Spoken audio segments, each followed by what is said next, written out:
చిత్తమోహన్ అది ఒకసారి నేను 10 నిమిషాలు చూసి చెప్తానండి. బయట ఉన్నాను. ముందుగా పెట్టిన పక్క నుంచి అరే ఈ పక్కన రండి సీతారాం రే చెక్కని దిగిపోండి ఇంకా 10 మంది దిగిపోండి. గట్టిగా చెప్పండి జోహార్ రాజీవ్ గాంధీ, జోహార్ రాజీవ్ గాంధీ, జోహార్ రాజీవ్ గాంధీ, జోహార్ రాజీవ్ గాంధీ. నన్ను కిందకి దిగిపోండి చాలా కిందకి వచ్చేయండి. నాడు బాబాయ్ నాడు బాబురాయ్ గారు బాయ్ ఎక్కండి సార్ ఒకళ్ళు పెట్టుకొని జోహార్ రాజీవ్ గాంధీ గారు, జోహార్ మాజీ ప్రధాని రాజీవ్ గాంధీ, జోహార్ మాజీ ప్రధాని రాజీవ్ గాంధీ, జోహార్ మాజీ ప్రధాని రాజీవ్ గాంధీ, జోహార్ రాజీవ్ గాంధీ, జోహార్ రాజీవ్ గాంధీ, జోహార్ రాజీవ్ గాంధీ. జాతండి జెండ పట్టండి కిందకి వచ్చేయండి, మిగతా కిందకి వచ్చేయండి, కిందకి వచ్చేయండి. అమ్మాయ్యా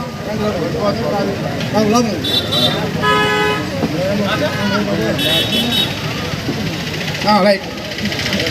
పెద్దలంతా ఒకసారి ఇక్కడికి వస్తే ఒక 10 నిమిషాల కార్యక్రమం ఉంటుంది. దైవం దగ్గర రమ్మని కోరుతున్నాం. ఆంధ్రప్రదేశ్ శాసన మండలి చైర్మన్ గౌరవనీయ అలాగే అంకెం సీతారాం గారిని వేదిక రమ్మని కోరుతున్నాం. జోహార్ రాజీవ్ గాంధీ గారు, జోహార్ రాజీవ్ గాంధీ, జోహార్ రాజీవ్ గాంధీ. ఇక్కడ కనకరాజు 1 మినిట్ అంకెం సీతారాం గారు రావాలి. అబ్బాయి జరిగింది. మరి నందమూరి తాతాజీ గారు మొట్టమొదట ఈ విగ్రహాన్ని పునఃస్థాపన చేయడం జరిగింది. తర్వాత అనంతరం కాలగమనంలో వెంటనే కమిటీ ఏర్పడి ఈ పునర్నిర్మాణం చేయడానికి మంచి ఉత్సాహంగా కార్యక్రమం చేశారు. చూడండి ఈ కార్యక్రమానికి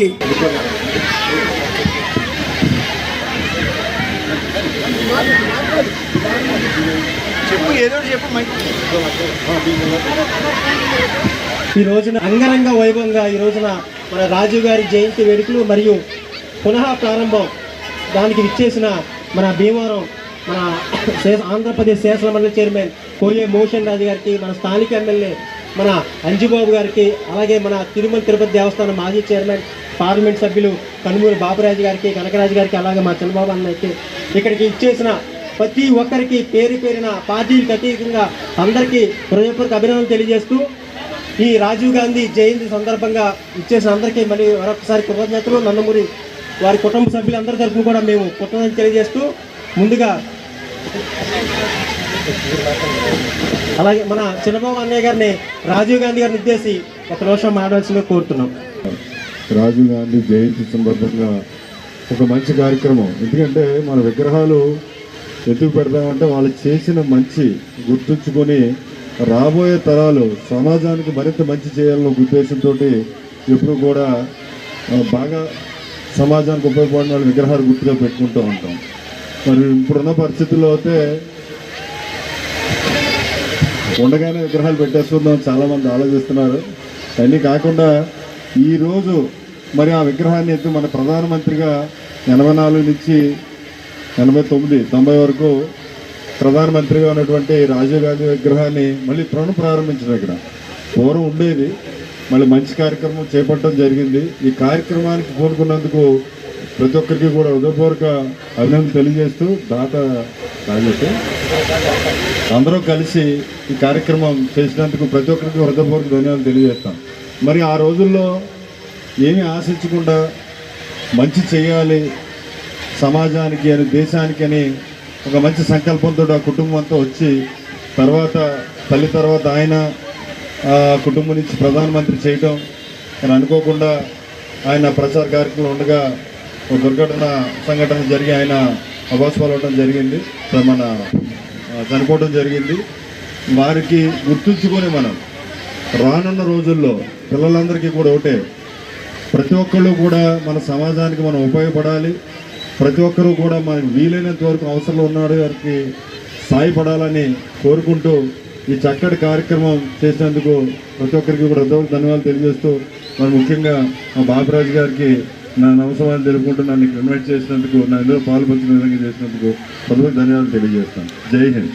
స్వర్గీయ రాజీవ్ గాంధీ గారికి జోహార్ తెలియజేసుకుంటూ వేదికను అనుగ్రహించిన పెద్దలందరూ కూడా అలా భీమవరానికి మహానుభావులు లాంటి వారు. ఎందుకంటే దేశానికి వేళ 18 సంవత్సరాలకే మనం అధికారాన్ని నిర్ణయించే అవకాశం కల్పించారంటే రాజీవ్ గాంధీ గారు ఆ వేళ పెట్టిన ఆ నిర్ణయం వల్లే ఈవేళ యువతకి అవకాశం వచ్చింది. యువత జేజేలు కొట్టి ఏ ప్రభుత్వాన్ని తెచ్చుకోవాలనుకున్న అవకాశం కలిగిందంటే ఆ వేళ రాజీవ్ గాంధీ గారు చేసిన అవకాశం అది. అలాగే కంప్యూటర్ కాలం ఈవేళ మనం ఏది చూసినా, సెల్లో చూసినా, దేంట్లో చూసినా, సోషల్ మీడియా చూసినా అంతా ఇప్పుడు నడుస్తుందంతా కూడా కంప్యూటర్ యుగం. ఈ దానికి తీసుకురావాలని సంకల్పం ఆ వేళ ఆయన స్వర్గీయ రాజీవ్ గాంధీ గారు వేసిన విత్తనం ఈవేళ పెద్ద వృక్షమై రాష్ట్రంలో కానీ, దేశంలో కానీ, ప్రపంచంలో కానీ ఈ కంప్యూటర్ యుగమే నడుస్తుంది. దానికి ముఖ్య కారణం భారతదేశానికి సంబంధించి రాజీవ్ గాంధీ గారు. అలాగే ఇప్పుడున్న ఈ నాయకులు కూడా మనం చేసేది తర్వాత తరంలో కూడా చెప్పుకునేలాగా ఏదో కూడా ఈ ఈ నాయకులు కూడా భీమవరం కానీ, జిల్లాకు కానీ చేస్తారని ఆశిస్తూ మరొకసారి జోహారు తెలియజేసుకుంటున్నాం. ఆధునిక భారతదేశ నిర్మాతగా మన రాజీవ్ గాంధీ గొప్ప ఖ్యాతి గడించినటువంటి వ్యక్తి. ఇంకేంటంటే శాస్త్ర సాంకేతిక రంగాల్లో దేశాన్ని ముందుకు తీసుకెళ్లడంలో, అంటే 40 ఏళ్ల వయసులో ప్రధానమంత్రి అయినటువంటి ఒక యువకుడు ప్రధానమంత్రిగా వస్తే దేశాన్ని టెక్నాలజికల్గా ఏ పద్ధతిలో ముందుకు తీసుకెళ్ళవచ్చు అనేటువంటి దాన్ని అంకురార్పణ చేసి శ్రీకారం చుట్టి ఈ దేశంలో కంప్యూటరైజేషన్, టెలికామ్ విస్తృతి చేయడంలో ఈ దేశాన్ని టెక్నాలజీకరంగా చాలా ముందుకు తీసుకెళ్ళినటువంటి గొప్ప ప్రధానమంత్రి, గొప్ప పరిపాలకుడు రాజీవ్ గాంధీ. అంతేకాదు ఈ భారతదేశం గ్రామీణంలోనే నిలబడి ఉంది. గ్రామీణమే మొత్తం భారతం అనేటువంటి పరిస్థితుల్లో పంచాయతీలకు నేరుగా రోజుగారు నిధులు పెట్టి ప్రతి పంచాయతీకి కూడా ₹1 కోటి తక్కువ కాకుండా ఆ రోజుల్లో నిధులు ఇచ్చి పంచాయతీలు పరిపుష్టం కావడానికి, గ్రామాలు అభివృద్ధి కావడానికి విశేషమైనటువంటి కృషి చేసినటువంటి వ్యక్తి. అట్లాగనే 21 సంవత్సరాలు ఓటు హక్కు పొందుతున్నటువంటి పరిస్థితుల్లో 18 సంవత్సరాలకే ఓటు హక్కు కావాలని చెప్పి యువతకి ఈ దేశ నిర్మాణానికి అవకాశం ఇచ్చినటువంటి గొప్ప రాజనీతి కలిగినటువంటి రాజీవ్ గాంధీ. ఆయన పేరుతోటి సద్భావన అనేటువంటి యాత్ర ఆయన ప్రారంభించారు. ఈ దేశంలో కులాలు, మతాలు, భిన్న సంస్కృతులు, భాషలు ఉన్నటువంటి దేశంలో రాజ్యాంగ పరిరక్షణ, భిన్నత్వంలో ఏకత్వం, ఈ దేశ స్వాతంత్రాన్ని పరిరక్షణ ధ్యేయంగా జీవితాంతం కూడా పనిచేసినటువంటి వ్యక్తి. ఆయన ఈ దేశంలో 3వ ప్రధానమంత్రిగా, అంటే 6వ ప్రధానమంత్రిగా, ఇవాళ గాంధీ కుటుంబాలకు సంబంధించినటువంటి 3వ ప్రధానమంత్రిగా చిన్న వయసులోనే బాధ్యతలు స్వీకరించినప్పటికీ ఆయన ఈ దేశాన్ని అభివృద్ధి చేసే దాంట్లో ఒక క్రియాశీలకమైనటువంటి పాత్ర ఆయన నిర్వర్తించారు. ఆయనకు చనిపోయినటువంటి రోజుని ఇవాళ తీవ్రవాద వ్యతిరేక దినోత్సవంగా ఇవాళ ప్రపంచవ్యాప్తంగా జరుపుకుంటా ఉంది. వ్యక్తిని మనం మర్చిపోలేము కదండి. అలాంటి కార్యక్రమాలు చేసి మన మధ్య లేనటువంటి రాజీవ్ గాంధీ గారి యొక్క జన్మదిన మహోత్సవం మరొక్కసారి ఇంత ఘనంగా జరుపుకోవడానికి మరి మనకి మంచి అవకాశం ఇచ్చినటువంటి కమిటీ వారందరికీ కూడా నమస్సుమాంజలి తెలియజేస్తున్నాను. ఒక నార్మల్ వ్యక్తి కాదండి ఆయన. ఆ కుటుంబం అంతా కూడా దేశం కొరకు త్యాగం చేసి దేశానికి కావలసినటువంటి అభివృద్ధిని అంతటినీ సాధించి వారి హయాంలో మంచి ప్రణాళికలను, పంచవర్ష ప్రణాళికలను ఏర్పాటు చేసి దేశ అభివృద్ధికి సర్వదా కృషి చేశారు. తండ్రి గారు మరి నెహ్రూ గారు ఏం చేశారు తెలుసండి, కూతురు గారికి జైల్లో ఉండి లెటర్స్ రాశారు, గ్లిమ్స్ ఆఫ్ వరల్డ్ హిస్టరీ. దాని ద్వారా దేశాన్ని ఎలా పరిపాలించాలో ఒక ఉక్కు మహిళలాగా ఇందిరాగాంధీ లేకపోతే ఇండియా లేదనే పరిస్థితిని రప్పించినటువంటి మహాకుటుంబం. అలాంటి కుటుంబం వారిని జ్ఞాపకం చేసుకుంటూ మరి రాబోయే తరానికి మన రాహుల్ గాంధీ గారిని కూడా ఒక్కసారి ప్రదానం చేసి చూద్దామా అనేసి ఆకాంక్షతో మరి మిమ్మల్ని అందరినీ బ్రతిమాల్చు మరొక్కసారి నాకు అవకాశం ఇచ్చినటువంటి పెద్దలకు, వేయించేసిన బిడ్డలకు అందరికీ కూడా నా హృదయపూర్వక నమస్కారాలు తెలియజేస్తూ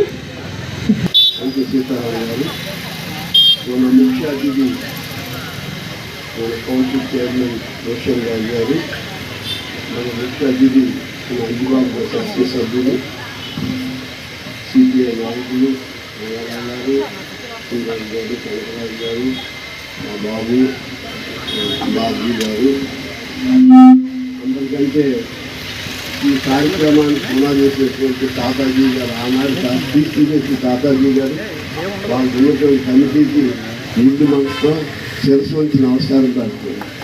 ఎందుకంటే నిజంగా చాలా గొప్ప విషయం అది. మిమ్మల్ని చూసి మేము గౌరవించాలో సిగ్గుపడాలో నాకు తెలియటలేదు. ఎందుకంటే ఇన్ని పదవులు చేసి ఆ కార్యక్రమాన్ని నడుగట్టుకుని మీతో పాటు ఉండవలసింది. ఇనాగ్రేషన్ పిలిచినందుకు మీ కృతజ్ఞత తెలుసుకుంటున్నాను. అసలు ఈ సభకి నిజంగా మీరందరూ ఉంటే నాకు ఎంతో గర్వంగా ఆనందంగా ఉంది.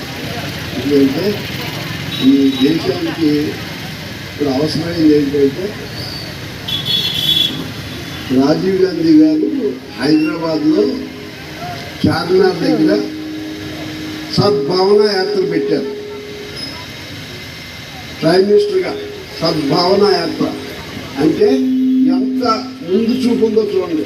సద్భావం కలవాలి అంటే సద్భావం యాత్ర పెట్టడానికి ఆ లక్షణాలు ఆ సద్భావం కలిగినాడు కాబట్టి ఆ కార్యక్రమానికి అందం వచ్చింది.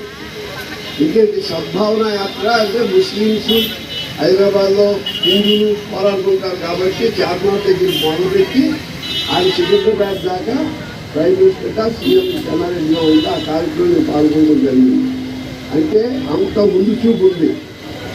ఈ దేశం మతకాల్లో కానీ అంతర్జాతీయ మనలో మన కులాల్లో కానీ లేకపోతే ఈ పార్టీ తత్వాలతో కానీ ఇంటర్నల్ పార్టీలతో కానీ ఏమి లేకుండా కలిసిమెలిసి ఉండాలనేటువంటి భావంతో ఆ యాత్ర మొదలుపెట్టారు. కాబట్టి ఈవేళ మనందరం ఈ రకంగా కూర్చుంటే ఆయన ఒక స్ఫూర్తి నాకు గుర్తొస్తూ ఉందన్నమాట. చాలా విశేషమైనది ఏంటంటే రాజీవ్ గాంధీ గారు చెప్పినట్టు రాజకీయాలు మనిషి కాదాయన. మోతీలాల్ మనవడో, ఉని మనవడో, నెహ్రూ గారి మనవడో, ఇందిరాగాంధీ మనవడో, కొడుకు. ఈ తర్వాత ఇన్ని సంవత్సరాలు ఆ పదవిలో ఉన్నప్పటికీ కూడా ఈ రోజుతో మనకి ఎవరైనా అన్ని పదవిలో ఉన్నప్పుడు న్యాచురల్గా రావాలనుకుంటుంది. పైలట్గా ఆయన జీవితానికి పైలట్గా జనంగా సెలెక్ట్ అయ్యి మామూలుగా ఏ పైలట్ అయితే వెళ్తూ కూడా వెళ్ళలేదు. ప్యాసింజర్ పైలట్ ఎయిర్ బస్ ఆయన అడిగేవాడు. ఆయన హకీంపేటలో ట్రైనింగ్ పైలట్గా ట్రైనింగ్ ఉంటాయి మధ్య మధ్యలో. ఆ ట్రైనింగ్కి వెళ్తే ఆయన తాజ్ హోటల్కి సికింద్రాబాద్ తాజ్ హోటల్కి వచ్చి ఆదివారాలు అప్పుడు వచ్చి టిఫిన్ జనంలో కూర్చుని తినేవాడు. ఒక ప్రధానమంత్రి కొడుకుగా అందులో టిఫిన్ తినేస్తూ ఉండేవారు. ఎవరైనా తెలుసుకునేవారు నాయకులు గాబాలు చెప్తే నేను రాజకీయవ్యాప్తం కాదు, ఆ సంజయ్ గాంధీని వాళ్ళ కలుసుకోండి వదిలేయండి బాబు అని దండం పెట్టి వెళ్ళిపోయాడు. అస్సలు రాజకీయానికి అటువంటి కుటుంబంలో ఉండి కూడా అయితే సంజయ్ గాంధీ కథను అంటే అకస్మాత్తుగా ఆయన వెళ్ళిపోయారు కాబట్టి ఇంకా అందరూ ప్రశ్నిస్తే ఆ తల్లికి అండగా రావడం జరిగింది. అది కార్యక్రమం. కానీ తర్వాత దురదృష్టం ఆవిడ వెళ్ళిపోయిన తర్వాత ఆయన ప్రధానమంత్రిగా రావడం జరిగింది. అప్పుడు కూడా చూడండి మనోడు మాట్లాడుతున్నారు. ఆ భాగ్య గారు చెప్పారు 21 సంవత్సరం ఓటుకి 18 ఏళ్ళు అంటే యువకులకి అంటే వయసు కాలం మెరిగిపోతే వాళ్ళ జీవితాలు బాగా ఇది అవుతాయి కాబట్టి అని చెప్పి 18 ఏళ్ళకే ఓటు తీసుకొచ్చి చెప్పే కాకుండా ఇవాళ ఐటీ ఆయన చేసిన పునాదికి యావత్ దేశంలో కాదు యావత్ ప్రపంచంలో సీఈఓలు అందరూ ఉన్నారంటే అమెరికాలో అది రాజీవ్ గాంధీ గారు ఇచ్చినటువంటి ఈ పునాది అన్నమాట. కాబట్టి అటువంటి మహానుభావుడు మనకు గుర్తించుకోవటం చాలా సంతోషం. ఎంత నిష్కల్మషమైన మనిషి అంటే చెప్పడానికి లేదు. ఆ మహానుభావుడితో నేను స్వయంగా అనేక సార్లు ఇది ఆయన్ని తెలుసు దర్శకుల గురించి అందరూ వచ్చినప్పుడు ఆ లాంచ్లో గురించి కలిసి వెళ్ళడం జరిగింది. ఆయనతో పాటు అదే కార్యక్రమంలో పాల్గొనడం జరిగింది. అది నా అదృష్టంగా భావిస్తున్నాను. మాజీ ప్రధాని రాజీవ్ గాంధీ గారి జయంతి సందర్భంగా గునుపూడిలో వారి విగ్రహం ఏర్పాటు చేసిన సందర్భంగా ఏర్పాటు చేసిన ఈ సభకి అలంకరించిన పెద్దలకు, ఈ కార్యక్రమానికి ఇచ్చేసిన పెద్దలకు అందరికీ పేరు పేరున నా హృదయపూర్వక నమస్కారం.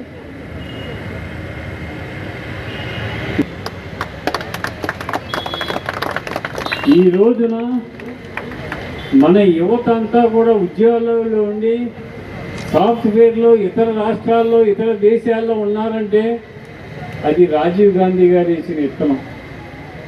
ఆ మహానుభావుడు విజన్ 2020 అని పెట్టి తీసుకువచ్చి ఈ సాఫ్ట్వేర్ రంగాన్ని ఆ రోజుల్లో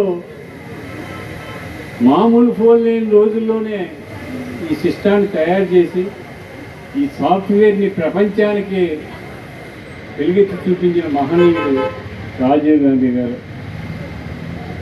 వారు 21 సంవత్సరాలు ఉన్న యువకుడికి 18 సంవత్సరాలకి ఓటు ఇప్పించి యువత రాజకీయాలకు రావాలి, ఈ రాష్ట్రాలు ఈ దేశాలు బాగుండాలి అని ఆలోచించి నడిచిన మహోన్నత వ్యక్తి రాజీవ్ గాంధీ. అతి చిన్న వయసులో భారతదేశంలో ప్రధానమంత్రి చేసిన వ్యక్తి రాజీవ్ గాంధీ. మంచి అందగాడు కూడాను. అంత అందమైన విగ్రహం చూస్తే మగవాళ్ళే ఎంత అందంగా ఉంటాడో ఈయన అనిపించేది. అటువంటి అందంగా ఉండేవాడు ఆయన. అటువంటి మహనీయుని మరి ఆ దుర్మార్గురాలకి చేతులు ఎలా వచ్చినాయో కాల్చి బాంబుతోటి చంపేయడం జరిగింది. ఆయన లేకపోవటం అనేది మన దేశానికి తీరని లోటు. దాంట్లో ఏమాత్రం సందేహం లేదు. పార్టీలతో భేదం లేకుండా నేను చెప్తున్నాను.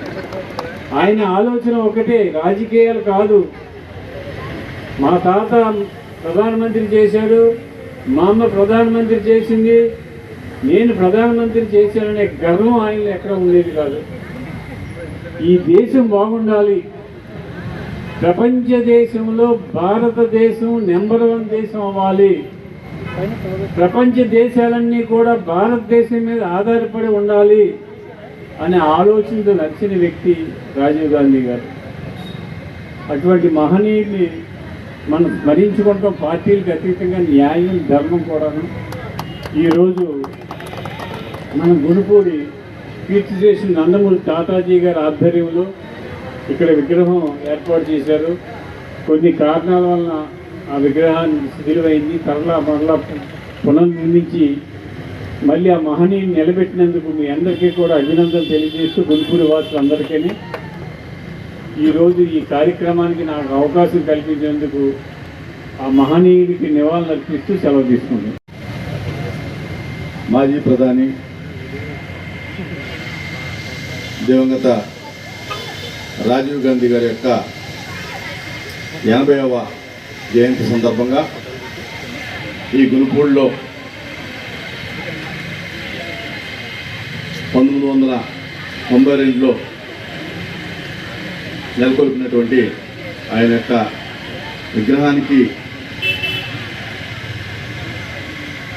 డ్యామేజ్ జరిగినప్పుడు ఈ రోజున తిరిగి దాన్ని పునర్నిర్మించుకుని ఈ కార్యక్రమం చేసుకోవడం జరుగుతూ ఉంది. ఈ కార్యక్రమానికి అధ్యక్షులు ఉన్నటువంటి సీతారాం గారికి, ముఖ్య అతిథిగా ఇచ్చేసినటువంటి పెద్దలు బాపిరాజు గారికి, స్థానిక శాసనసభ్యులు రామాంజనేయ గారికి, మాజీ మున్సిపల్ చైర్మన్ బాబు గారికి, కాంగ్రెస్ పార్టీ జిల్లా అధ్యక్షులకు, సిపిఎం పార్టీ జిల్లా అధ్యక్షులకు, పెద్దలు కనకరాజు గారికి, రంగా గారికి, రాజు గారికి, ఈ కార్యక్రమంలో పాల్గొన్నటువంటి పెద్దలకు, పిల్లలకు అందరూ కూడా నా నమస్కారాలు తెలియజేసుకుంటున్నాను. నిజంగా ఇది ఒక మంచి సద్భావం కలిగినటువంటి కార్యక్రమం. ఇక్కడ కులాలు కానీ, మతాలు కానీ, ప్రాంతాలు కానీ, పార్టీలు కానీ భేదం లేకోకుండా ఉండాలి, ఈ దేశం బాగుండాలని రాజీవ్ గాంధీ గారు ఏదైతే కోరారో అటువంటి కార్యక్రమంగా దీన్ని మనం భావించాలి. ఎందుచేతంటే ఇక్కడ అందరం కూడా అనేక పార్టీల్లో ఉన్నాం, లేకపోతే అనేక పదవుల్లో ఉన్నాం, లేకపోతే ఇక్కడికి వచ్చినటువంటి వ్యక్తులు కూడా అనేక ఆలోచనలతో అనేక పార్టీల మీద అభిమానంతో ఉన్నటువంటి వ్యక్తులు ఉన్నారు. ఏది ఏమైనప్పటికీ కూడా రాజీవ్ గాంధీ గారంటే ఈ దేశంలో ఒక ప్రత్యేకమైనటువంటి గౌరవం ఉన్నటువంటి వ్యక్తి. ఎందుకంటే ఆయన పరిపాలించినప్పుడు ఒక కులాలతో కానీ, మతాలతో కానీ, ప్రాంతాలతో కానీ సంబంధం లేకోకుండా, అలాగే పేదల కోసం, బడుగు బలహీన వర్గాల కోసం పనిచేసినటువంటి మహానుభావుడు. అలాగే అనేక మంది చెప్పారు ఈ రోజున యువతకి ప్రాధాన్యత ఇవ్వాలి, ఏ దేశంలో అయితే యువత ఆలోచన ఉంటుందో ఆ దేశం బాగుంటుందని చెప్పి ఆలోచనతో మరి 21 సంవత్సరాలు ఉన్నటువంటి ఓటుని 18 సంవత్సరాలు తీసుకురావటం కానీ, లేకపోతే ఈ దేశంలో మరి ఈ రోజున అనేక మంది పిల్లలు అమెరికాలో, ఆస్ట్రేలియాలో, బ్రిటన్లో, ప్రపంచ దేశాల్లో మన భారతదేశం యొక్క యువత పనిచేస్తుందంటే కనుక ఇన్ఫర్మేషన్ టెక్నాలజీ రంగంలో దానికి ఏకైక ప్రధాన కారణం కాదు, ఏకైక కారణం రాజీవ్ గాంధీ గారు. ఈరోజు ఇన్ని కుటుంబాలు ఈ భారతదేశం యొక్క ఆర్థిక వ్యవస్థ బాగుందంటే కనుక దానికి కారణం రాజీవ్ గాంధీ గారు.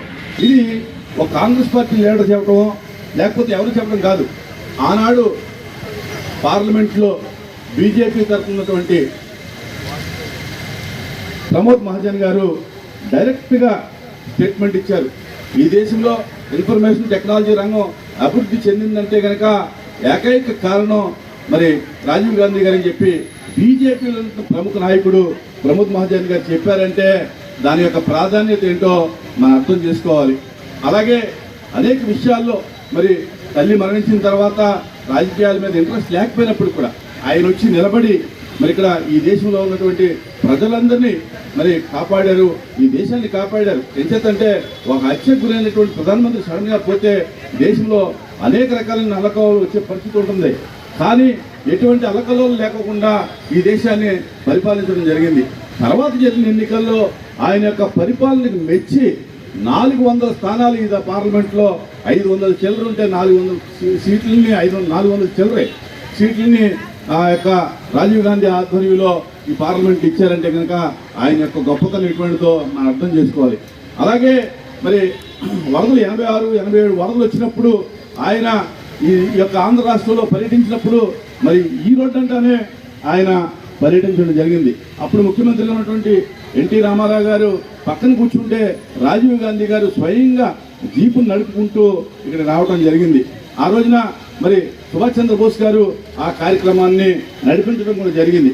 అలాగే రాజీవ్ గాంధీ గారు చనిపోయినప్పుడు మరి మేమందరం కూడా ఎంతగానో బాధపడటం అంటే నేను తాతాజీ గుడిదెప్పి మీద ఆ నైటు మరి కింద పడి పొర్లి ఏడిసినటువంటి పరిస్థితి. ఎంచేతంటే మా తల్లిదండ్రులు చనిపోయినప్పుడు కూడా మాకు అంత బాధ రాలా, కానీ రాజీవ్ గాంధీ గారు చనిపోయినప్పుడు అంత బాధపడినటువంటి పరిస్థితి ఉంది.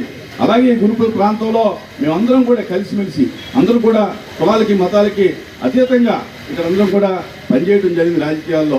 అలాగే ఇందిరాగాంధీ గారు చనిపోయినప్పుడు మొట్టమొదటిగా ఆ గుడిదెప్ప మీద మరి నందమూరి వారి ఫ్యామిలీ ఇందిరాగాంధీ విగ్రహాన్ని నెలకొల్పడం జరిగింది. అప్పుడు స్వర్గీయ రంగా గారిని తీసుకొచ్చి దాన్ని ఓపెన్ చేయించడం జరిగింది. అలాగే మొన్న ఈ మధ్య ఆ యొక్క విగ్రహం పడిపోతే మరి రాజేష్ని పిలిచి నేను పెట్టుకుంటానని చెప్పి ఆ విగ్రహాన్ని కొని ఇచ్చి దాన్ని మళ్ళీ కొత్త విగ్రహాన్ని పెట్టించడం జరిగింది. అలాగే ఆ రోజున మిత్రులుగా ఉన్నటువంటి మరి తాతాజీ గారు, సూర్యనారాయణ గారు, సూర్జాన్ గారు, సత్యనారాయణ, శేషు, అనేక మంది మరి పుల్లేశ్వరరావు గారు ఆ రోజున అందరూ కూడా కమిటీకి ఏర్పడి ఈ సెంటర్లో పెట్టినప్పుడు విగ్రహాన్ని నెలకొల్పినప్పుడు ఆనాటి మున్సిపల్ మంత్రి మరి మాదాటి నరసింహారెడ్డి గారిని, అలాగే మనకి కేంద్ర మంత్రిగా ఉన్నటువంటి పివి రంగనాయుడు గారిని తీసుకొచ్చి ఇక్కడే పెద్ద స్టేజ్ కట్టి మరి ఆనాటి మన శాసనసభ్యులు ఉన్నటువంటి అల్లూరు సుభాష్ చంద్రబోస్ గారి యొక్క ఆధ్వర్యంలో ఇక్కడ పెద్ద కార్యక్రమాన్ని చేయడం జరిగింది. అలాగే మరి రాజీవ్ గాంధీ గారు మన రాజశేఖర రెడ్డి గారు చనిపోయిన వెంటనే మన గుంటూరులోనే ఆయన యొక్క విగ్రహాన్ని నెలకొల్పడం జరిగింది. ఎందుకు చెబుతున్నానంటే మనందరం కూడా కలిసికట్టుగా ఆ యొక్క కుటుంబం మీద మరి చాలా ప్రేమగా ఉండేటువంటి వ్యక్తులు కనుక మరి ఆ కార్యక్రమాలు చేయగలిగామని చెప్పి చెబుతూ ఉన్నాం. ఈ రోజున కూడా పాడైపోయినటువంటి ఆ విగ్రహాన్ని మిత్రులందరూ కూడా కలెక్ట్ చేసుకుని మరి యొక్క విగ్రహాన్ని పునర్నిర్మించడం జరిగింది. దానిలో అనేక సందర్భాల్లో నేను సీతారాంతో మాట్లాడటం జరిగింది, పెట్టండి అయ్యా దాన్ని చూద్దామని చెప్పి. కానీ ఈ మధ్యకాలంలో రాజు అని చెప్పి కాంగ్రెస్ పార్టీలో చిన్న కార్యకర్తగా ఉన్నటువంటి ఆనాటి చిన్న కార్యకర్తగా ఉన్నాడు. ఈ రోజున హైకోర్టులో పెద్ద లాయర్గా ఉన్నాడు అతను. మరి నరసింహరావు అని చెప్పి బ్రాహ్మలపై అతను దానికి ప్రధాన సహకారిగా ఉండి మరి నా దగ్గరికి వచ్చేలా చేద్దాం ఉన్న బ్రహ్మాండం ఏదైతే అందరం చూసుకుందాం అని చెప్పి ఈ రోజున మరి అతనితో పాటు మిత్రులందరూ కూడా కలిసి ఈ కార్యక్రమం చేయడం జరిగింది. గుజరాట మరాఠా ద్రావిడ Utkala Vanga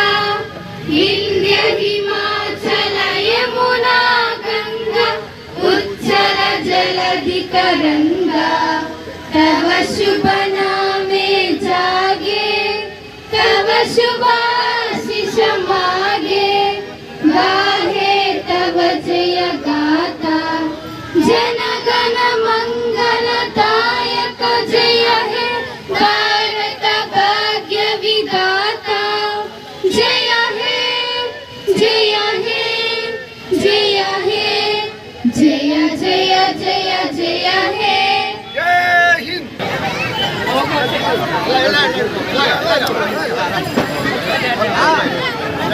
girls girls line अरे फर्स्ट लाइन बॉयज రండి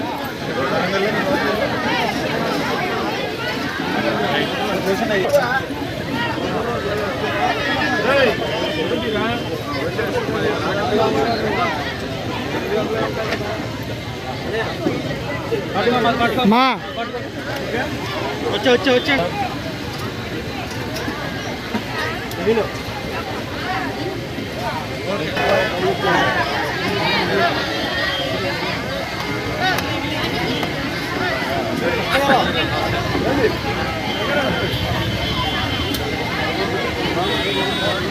పుణ్యగ్రా